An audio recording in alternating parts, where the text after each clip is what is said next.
하나님 말씀 보겠습니다. 오늘 아침에 하나님께서 우리에게 주시는 말씀은 데살로니가 전서 4장 11절로 12절까지의 말씀입니다. 데살로니가 전서 4장 11절로 12절 말씀. 우리 다 찾으신 줄 알고 함께 봉독하겠습니다. 또 너희에게 명한 것 같이 종용하여 자기 일을 하고 너희 손으로 일하기를 힘쓰라. 이는 외인을 대하여 단정히 행하고 또한 아무 궁핍함이 없게 하려 함이라. 아멘. 오늘 본문 말씀 데살로니가 전서 4장 11절로 12절 말씀을 통해서 주 안에서 성실하라는 제목으로 하나님의 말씀을 선포하겠습니다. 일반적으로 우리가 이 땅을 살아가면서 성실하게 사는 사람에 대해서 비난하는 사람은 없습니다. 왜냐하면 그 삶 가운데 게으르게 산다는 것보다는 성실하게 사는 것이 그 삶을 잘 살고 있다라는 하나의 증거가 되기 때문에 그렇습니다. 우리는 누구나 잘 알고 있지요. 삶을 살면서 게으르게 사는 것보다 성실하게 살아야지만이 개인적으로 성공도 할 수 있고 또 많은 사람들에게 그 성실함의 열매들을 가지고 있을 때 그것을 나눠서 다른 사람들을 유익하게 하고 하는데 분명한 도움이 된다는 사실을 우리는 잘 알고 있습니다. 근데 중요한 것은 믿는 사람들이나 믿지 않는 사람들이나 똑같이 그 성실함이 요구된다는 것이, 그러니까 믿지 않는 사람도 성실하게 되면 뭔가 다른 사람들로부터 인정을 받고 하는데 똑같이 신자가 성실해야 되는 그런 상황들이 있다는 겁니다. 신자라고 해서 게으를 이유가 없지요. 근데 조금 이 두 사이에는 다른 것이 있습니다. 믿지 않는 자들도 성실해야 되고 신자들도 성실해야 되는데 조금 그 다른 이유가 무엇일까요? 도대체 믿지 않는 자들이 성실한 것과 신자들이 이렇게 믿는 사람들이 성실해야 되는 이유, 뭔가 다른 점이 있는데 그것이 무엇이냐 하는 것입니다. 오늘 본문에 그러한 답이 있습니다. 우리가 왜 신자로서 성실해야 되는가? 본문은 우리에게 분명한 말씀을 전해주고 있습니다. 오늘 말씀을 제대로 이해하기 위해서는 당시에 데살로니가 교인들에게 어떤 문제가 있었는지 살펴봐야지만이 본문을 제대로 파악할 수가 있습니다. 참고적으로 살펴봐야 될 본문이 데살로니가 후서 3장 10절로 11절 말씀입니다. 한번 읽어보면 우리가 너희와 함께 있을 때에도 너희에게 명하기를 누구든지 일하기 싫어하거든 먹지도 말게 하라 하였더니 우리가 들은즉 너희 가운데 규모 없이 행하여 도무지 일하지 아니하고 일만 만드는 자들이 있다 하니라고 이렇게 증거하고 있습니다. 당시 데살로니가 교인들에게 어떤 일이 있었느냐? 그 바울과 동역자들에게 받은 그 가르침을 무시하는 자들이 있었습니다. 그 가르침은 무엇이냐면 우리가 잘 알고 있고 익히 들은 말씀 으로 알고 있는데요. 일하기 싫은 사람은 먹지도 말라라고 하는 아주 지극히 평범하고 누가 들어도 당연하게 여길 수밖에 없는 그러한 격언과도 같은 그러한 가르침이었습니다. 게으르지 말고 성실하게 살라라고 바울은 요구하고 있는 것이죠. 이 데살로니가 교인들 중에는 어떤 사람들이 있었냐면 예수님이 곧 오실 것이라는 생각을 가지고 있었습니다.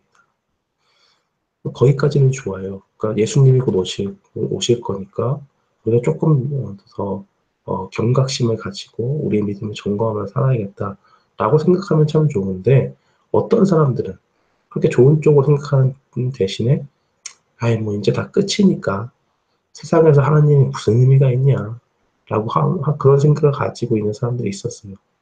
이런 생각을 가지다 보니까 어떤 현상들이 발생하냐면 자기가 주어진 일들을 안 하는 거예요. 예를 들어서 뭐 쓰레기를 치우는 일을 한다. 거리가 이렇게 들어지고 하는데 그런 걸 하지 않아요. 왜요? 예수님 곧 오실 건데 이거 해봐야 다 무슨 의미가 있냐. 아무 이런 건 다 중요하지 않고 뭐 지금 이 세상 가운데서 하는 일 이게 뭐가 중요해. 영적인 일만 중요한 거지.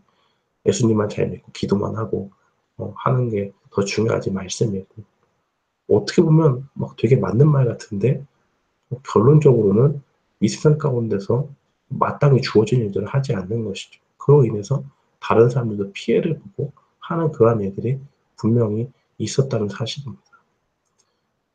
가정이 있어요. 근데 일하지 않고 그냥 가만히 있으면서 나는 뭔가 하나님 앞에 거룩한 사람처럼 전혀 일하지 않고 가정에 보탬이 되는 일들을 하지 않으면서 마땅히 주어진 일들을 등한히 하면서 나는 믿음이 더 중요하다고 생각하니까 성경 읽고 기도 열심히 해야겠다.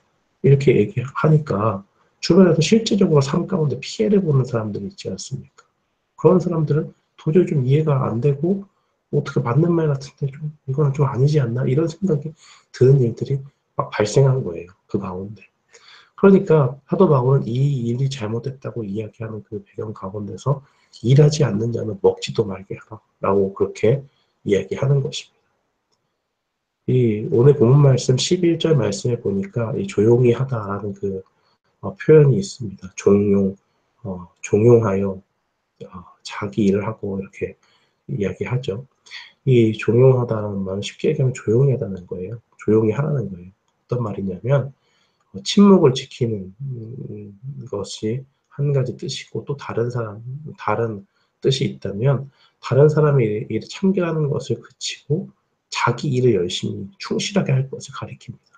그러니까 이 사람들이 아무 일도 안 하니까 하는 게 뭐겠어요? 말은 성경 읽고 기도 열심히 하겠다라고 얘기하지만 주변에 있는 사람들한테 참견하고 좀 그걸 잘하면 좋은데 뭐 중재를 잘하는 이런 게 아니라 뭐 잘못된 믿음을 가지고 있으니까 분란을 만들고 열심히 잘 성실하게 자기 일들을 감당하는 사람들한테 가가지고 이런 거 다 필요 없다. 주님 내일 오시는데 이게 다 무슨 소용이냐. 이것보다 주어진 일 하는 것보다 이 땅 가운데서 주어진 일 하는 것보다 성경을 그냥 기도하고 하는 것이 더 중요하다라고 하면 잘못된 믿음을 막 가리키니까 교회가 바른 신앙으로 굳건히 서는 것이 아니라 서로 간에 분란이 있는 것이에요. 그러지 말고 삶에서 주어진 일에 성실하라고 그렇게 이야기하는 것입니다. 11절에 말미에 오니까 너희 손으로 일하기를 힘쓰라라고 그렇게 이야기하죠. 어찌 보면 좀 굉장히 당연한 말입니다. 왜냐하면 일하는 것은 인간에게 주어진 아주 기본적인 일이에요. 자기가 주어진 일들을 감당하는 것이 인간으로서 마땅히 해야 하는 일입니다. 창세기 2장 15절에 보면 하나님께서 아담에게 이렇게 말씀하세요. 사람에게 주어진 일들을 이렇게 이야기합니다. 여호와 하나님이 그 사람을 이끌어 에덴 동산에 두사 그것을 다스리고 지키게 하시고. 그러니까 이 노동이라고 하는 것, 일을 하게 하는 것, 그것이 중요하지 않은 것이 아니라 하나님께서 인간에게 주신 분명한 권리 중에 하나고 마땅히 해야 될 일 중에 하나라는 거예요. 그냥 인간을 만들어 놓고 내깔려 들고 하는 것이 아니라 넌 거기 가만히 있어 내가 다 할게 라고 하지 않고 일정 부분 책임을 주시고 사람에게 마땅히 이 땅 가운데서 해야 될 것을 알려주셨다는 것입니다. 그러니까 노동이라고 하는 것은 일이라고 하는 것은 이 땅에서 주어진 일들 재림을 기다리면서 예수님이 다시 오실 것을 기다리는 한편 자기에게 맡겨진 것이 있다면 그것은 마땅히 스스로 해야 될 일들을 해야 되는 것입니다. 여기까지만 보면 어떻게 보면 믿지 않는 사람들과 믿는 사람들이 똑같이 이렇게 성실해야 된다라고 할 수 있을 것도 같아 보입니다. 왜냐하면 뭐 주어진 일 열심히 해라 라고 하는 약간 도덕적인 설교랑 비슷할 수 있기 때문이죠. 그런데 더 중요한 것이 있습니다. 신자가 성실해야 되는 이유가 또 있어요. 왜 그러냐? 그거는 14절 말씀에 나와 있습니다. 14절 말씀에 보면 12절 말씀에 나와 있습니다. 12절 말씀에 보면 이는 외인에 대하여 단정히 행하고 또한 아무 궁핍함이 없게 하려 함이라. 사도 바울이 이렇게 이야기하는 데는 두 가지 이유가 있는 것이에요. 첫 번째는 외인에 대한 겁니다. 외인이 누굽니까? 믿지 않는 사람들에 대해서예요. 그러니까 신자가 성실하게 살아야 되는 목적이 있는데 그것이 뭐예요? 첫 번째는 신자가 성실할 때 다른 사람들, 믿지 않는 사람들로부터 존경을 받아요. 이것이 왜 중요하느냐? 신자가 이름이 높아져야 된다. 세상적으로 막 유명해져야 된다. 이런 얘기를 하는 것이 아니라 그들이 조용히 자기의 묵묵히 하는 가운데서 저 사람은 성실한 사람이구나라는 것을 외인, 믿지 않는 사람들로부터 인정을 받으면 그 사람에게 대한 신뢰가 생기잖아요. 그러면 그 사람이 하는 말을 경청하게 되겠죠. 당연히 그 사람을 신뢰하니까 그 사람에 대한 말에 대한 저 사람 말은 믿을만하다. 왜냐하면 저 사람 행동도 믿을만하게 하니까 이런 자연스러운 연결이 되지 않습니까? 그런데 이것이 무엇에 쓰이냐면 하나님에 대해서 그 성실함을 인정받은 사람이 믿는 자들 가운데 성실함을 인정받은 사람들이 복음을 전할 때 그들이 그래 저 사람이 저렇게 얘기하면 들어볼 만하지라고 하는 그런 권위가 생긴다는 거예요. 쉽게 얘기하면 내가 성실하게 살면 신자가 성실하게 살면 전도의 문이 열린다는 거죠. 전도의 통로가 된다는 것이에요. 그 사람 전도하는 사람들 말을 듣고 저 사람이 얘기하면 한번 들어볼 만하다 하는 그러한 일들이 생긴다는 겁니다. 두 번째는 신자가 성실할 때 스스로의 생활에 있어서도 경제적으로 문제가 없을 것이라는 것을 분명히 이야기해 주는 것입니다. 이것은 무엇이냐면 재림을 기다리는 신앙을 가지면서 이 땅 가운데의 삶을 등한히 하는 것은 있을 수 없다는 것이에요. 분명히 책임을 져야 한다는 것입니다.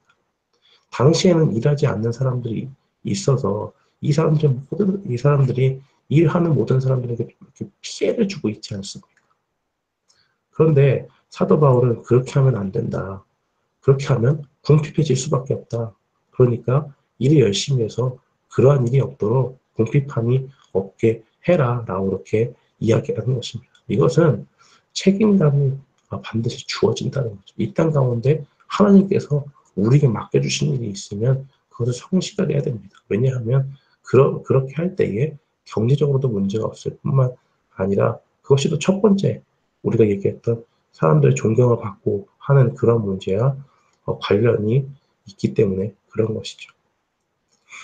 당시에는 배짱이 같은 사람들이 있었습니다. 일하지 않고 교회를 분란으로 만들고 자기의 책임은 등한히 하는 그런 사람들이 있었습니다. 그러나 우리는 신자들은 믿음을 가지고 예수님이 다시 오심을 기다리는 가운데서도 묵묵히 자기 일을 해 나가야 합니다. 왜냐하면 그렇게 할 때 우리 삶 가운데 실질적으로 현실 세계에서 경제적으로 문제가 없는 경제적으로 어느 정도 여유 있는 그런 상황들이 생기고 또 우리가 성실한 삶을 살아갈 때에 다른 사람들로부터 인정을 받고 우리가 그 인정받은 인정함으로 우리의 유익을 위해 쓰는 것이 아니라 하나님을 그 사람들에게 소개하고 하나님에 대해서 예수님에 대해서 이야기할 때 그 사람들이 경청하고 나아갈 수 있는 그런 전도의 문이 막히지 않게 되는 귀한 성실함이 전도의 통로가 된다는 그런 사실을 분명히 기억해야 됩니다. 오늘 이 말씀을 통해서 우리가 다시 한번 우리의 삶을 살피고 우리 삶 가운데 게으른 부분이 있었다면 회개하고 다시 한번 하나님 앞에서 주님이 오시는 그날까지 우리에게 주어진 일을 묵묵히 성실히 감당하며 나아가는 우리 모두가 되기를 주님의 이름으로 축원합니다. 아멘.